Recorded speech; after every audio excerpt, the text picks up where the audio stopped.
This is a little video for Jim Stone on Guitar Zoom. I just thought that it would be easier for me to show than type all this stuff. One of the things to think about when you're doing what you're asking about, which is doing a D with an F sharp bottom, I'm looking down over here at my notes by the way, is a G chord, which is what you're usually coming out of when you do something like that, is I'm not sure how you're fingering your chords.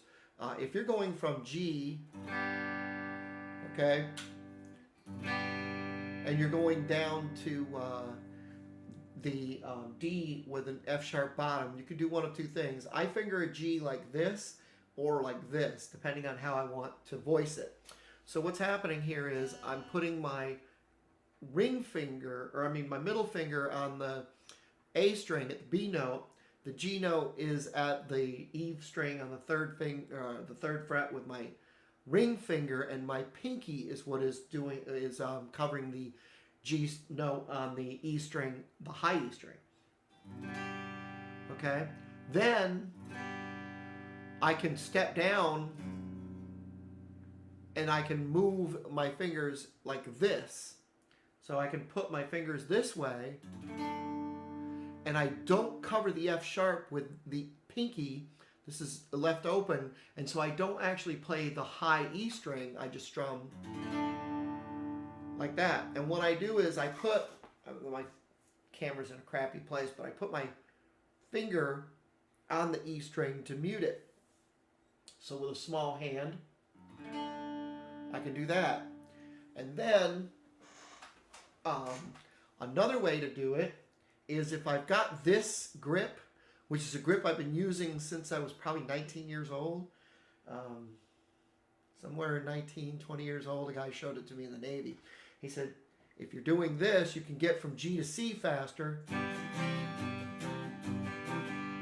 And so I started doing that. It meant relearning the G chord from this, that we all learned, to this, but it actually is more comfortable. It also puts your wrist, and that's another important thing, so getting your wrist into a place that is where putting the thumb around is a little more easy to accomplish. Notice how my thumb is already here. Then it's a simple matter of dropping these fingers into the D and doing that. Notice the D rings out. So I don't have a huge hand. Take my word for it. I have very small hands. Number one, I'm playing a PRS with what they call a pattern thin neck, or pattern thin neck. So what does that mean? It's a little thinner. It gives me a little grip. But I do this with baseball bat Les Pauls as well. And but when you're doing stuff like this, and you've got to start learning how to better manipulate your hands, it's a good idea to make sure the tools you use are right for you. You wouldn't expect to go into the gym and lift a 300-pound weight if you're just starting out, right? So don't expect to have the ability to do a lot of this stuff with really thick necks. Make sure you've got a thinner neck. Make sure that you're using a nice relaxed place for your wrist. My wrist moves a lot as I play. I don't think about it anymore. It's something that comes naturally, but it's something that you should put into practice as you're going. So again, I'm kind of out of, I don't normally hold my guitar like this, so I'm being uncomfortable this way. But I'm showing you that my wrist is kind of bent here. I put some light on there so you can see.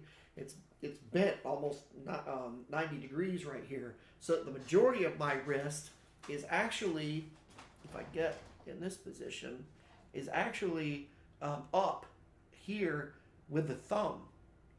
So that when I put this here, notice my wrist doesn't move that much.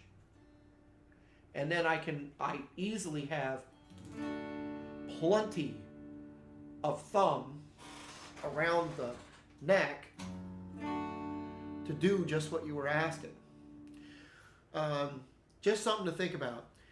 The wrist is something people forget to manipulate, and they go for the fingers. They always want to put the hand in a place that it's just like when you were talking about with a B, I think you said. B was your hardest one. Okay, you can do. What I always learned to do was put my index finger, by the way, all the way up, and then I just don't push as hard at this end. That mutes that F sharp, and I get a nice, ring from the B all the way down. All right, so again, think about your wrist, think about your position. You can do this, and then, right?